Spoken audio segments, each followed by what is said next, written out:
Yan mga ka-ride, meron tayong Honda Click 125 dito sa shop. At ang issue na ito, ano rin natin. Okay na?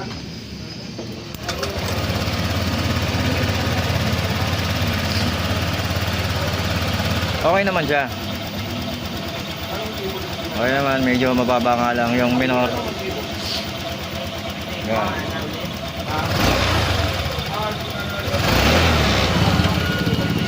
Kung mapapansin nyo, i-rev mo.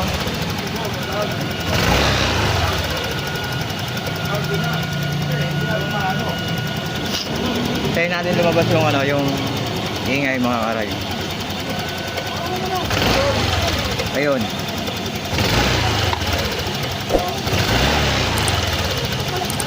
Naririnig nyo, may lag attack siya.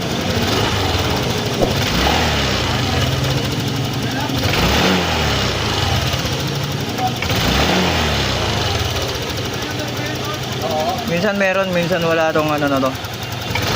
Ayan. Yun. Ayun o. Tok tok tok.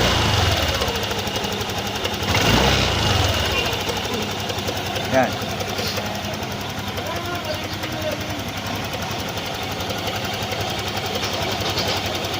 Ayan na siya mga karay. Tignan natin kung anong problema na ito.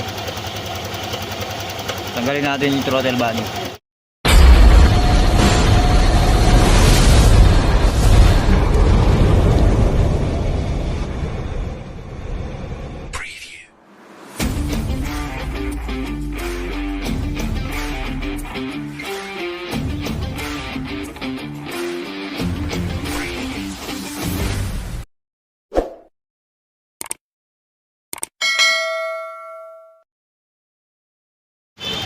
Yan, ito mas malinaw na tunog.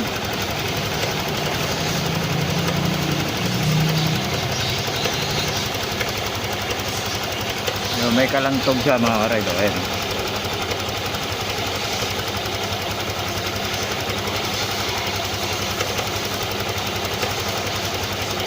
Ayan. Kalasin muna natin itong throttle body. Inulit ko kasi hindi marinig kanina. Ayan. Ayan, dinig na siya. Lalo pag ni-rev mo.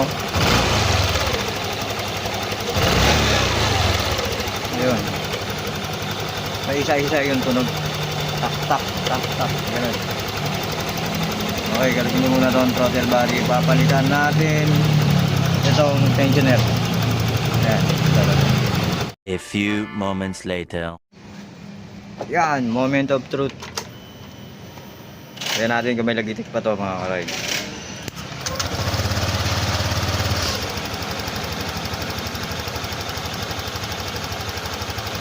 Kaya wala na yung naririnig natin kalansing kanina, yung isa-isang tik tik tik na ganun tunog, tik tik.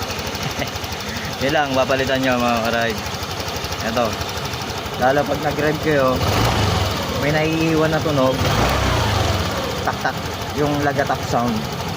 Ito lang, papalitan nyo ito. Tensioner. Kung pala yung napapanood ko ha. Hindi Ayan po. yan gano'n kanina ba? Yan, yun lang mga karide. Papalitan nyo yung tensioner. Assembly na natin to, tapos ito. Yun lang. Yung lagitik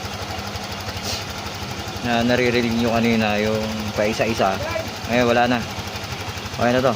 Assembly na lang natin, tapos pakuha na natin to.